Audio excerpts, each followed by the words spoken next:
السلام عليكم ورحمة الله تعالى وبركاته. maantana waxaan jeclaan lahay in aan idin la wadaagno qiso yar oo kooban. boqorkii maalin maalmaha kamida ayaa waxa uu u yeedhay shaqaalayaashiisii waxa uuna ku yiri waa in ay bulshadu berita isugu yimaadaan goobta kulanka. ugu dambeyn waa in ay yimaadaan 12 duhurnimo una sheega fariinta gaarsiiya cidda ka baxsan magaalada ee reer guuraaga ah.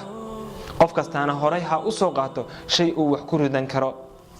oday kamida dadkii meesha joogay ayaa soo kacay isagoo oo naxsan fajacsan gariiraya moodidna in geeridiisii loo soo sheegay. waxa uuna yiri anigu hadda ka hor muddo laga joogo 40 sano tuulada markii aan joogay waxaan xaday guriga reer hebel oo halka ku yaalay balse hadda ma jiraan oo dhamaantood dunida way ka tageen.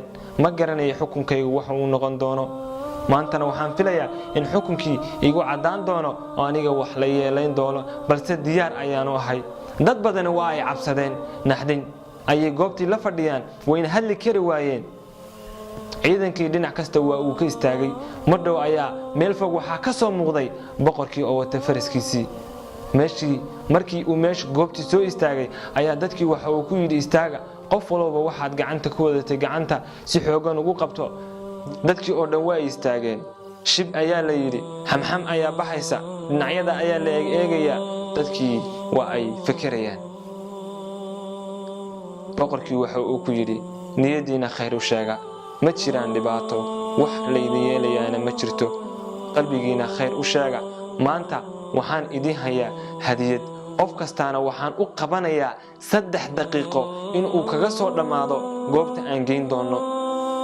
boqorkii bulshadii dadkii ayuu ku yiri way horkacayay isoo raaca. kadib waxa ay daba socdaanba madhow ayaa waxa ay ku soo baxeen meel aad iyo aad u weyn. wuxuu ku yiri marba qayb idin kamida ayaa galaysa gudaha marka aad dhamaantiin wada gashaan waxaan idin qaban doonaa 3 daqiiqo. qof kastaana waxa uu wato hadii uu soo buuxsanayo iyo hadii wax yar ku soo shubanayo isagay u taala balse waa inuu qof kasta waqtigu ugu dhaco isagoo banaanka joogo. hadii isagoo banaanka joogo ugu dhaco wuxuu haystay isaga leh. hadii gudaha isagoo ku jiro waqti ugu dhacana wuxuu haystay isagoo malaha bartaas ayuu kaga soo dhaqaaqaya. dadkii meeshii ay isku xareeyeen. markii ay gudihiisa u galeen ayaa waxay arkeen xagga u horeysa lacagta alla. waxay arkeen haddana dahab ku xiga. waxay arkeen dheeman ku xiga. waxay arkeen luul ku xiga. waxay arkeen midba soo kala qaalisan yihiin sida iyagoo isugu xigxiga balse kala dambeeya. dadkii waxay bilaabeen inay jawaanada ku gurtaan. markood waxay bilaabeen inay yiraahdaan alla kana wacan alla kana qurux badan alla kana ka sii wacan alla kana eeg alla. balse in yaro farku tirisa waxay sameeyeen intii ugu horeysay xagga hore taalay ayay ku gurteen jawaankii. banaanka ayuu ku soo daadiyay. ma labaad ayuu haddana ku soo gurtay.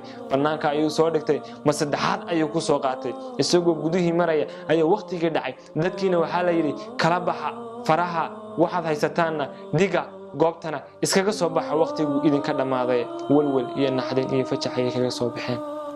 banaanka ayaa la yimid 2-3 qof ayaa waxay wataan oo meesha u yaalay oo jawaankoodii ku arursadeen dahab iyo lacag.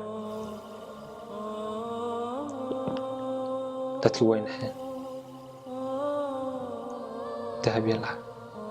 wuxuu ku yiri mid kamida dadkii aan waxba soo qaadan ayaa wuxuu yiri warniyo maxaa wadataa. markaasuu ku yiri waxaan haystaa dahab iyo lacag iyo intaasoo dheeman iga soo gaadhay goobta. wuxuu yiri kan waan arkay kana waan arkay. sir wada aragtay mid qaadata hadda maxaad haysataa. dadkii iyagoo yaaban ayuu boqorkii soo istaagay. imisa wax haysatay ayuu ku yiri 3 qof iyo 5 qof wax gaadhay ayaa waxay yiraahdeen annaga ayaa haysanaa boqor waana mahadsan tahay. wuxuu ku yiri maxaa idinku dhacay intiina kale miyadan is waqti aan idin siin miyana cadaalad idin sameeynin miyadan in oran waqtigaas aad haysataan oo qof kastoo waxaad haysatid ku soo aruursa waqtiga inta leeg oo banaanka soo dhigo. maxay tahay sababta gudaha idinku dhacay waqtigu. maxay tahay sababta aad hadda faqir u tihiin daqada ka horna aad u haydan dad taajiriin oo waqti haysta. maaniga ayaad maagi doontaan anigoo fursada idin siiyay war maaniga aad maagi doontaan oo waqtiga idin siiyay war maaniga ayaad qabsan doontaan anigoo maalka inta laga idin fasaxay oo idin siiyay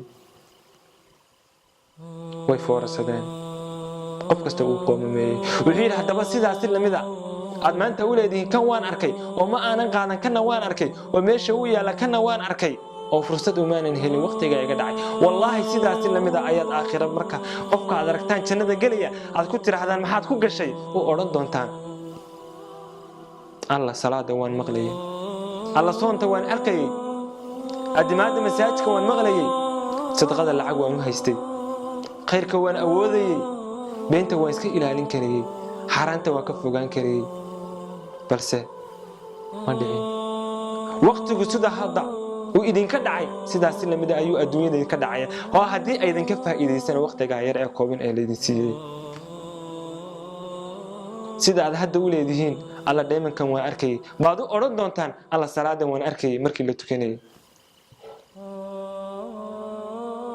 dadkii qof kastaana uu naxay way fikireen waxay yiraahdeen wallahi boqorku xaqiiq ayuu maanta inoo sheegay dhammaantoodna iimaankoodii waa u xoogaystay bal xitaa kuwii wax qaatay ayaa iska dhigay oo waxay yiraahdeen wallahi inaanan adduunyo ku mashquuli doonin boqor waad mahadsan tahay maalkana adigu nagu maamul oo waan ka tagnay haddana uma baahnin intii kalena waxay yiraahdeen boqor haddaad waqti kale xitaa nasiisid ma hawaysan doono dhammaantoodna waa iska dareereen waxayna dib ugu noqdeen goobihi ay ka yimaadeen iyagoo leh Allahu akbar maanta waxaanu noqonay oo aan isogaanay inaanu nahay dad u dufsada shaydaan laakiinse maanta ayaanu ku xoogaysan doonaa dhammaantood ilaahay dambi dhaaf weydiisteen bartii ayayna kaga hadheen waqtigoodiina sidii ay uga faa'iideysteen waxayna noqdeen dad aad iyo aad loo xuso waxtarkoodii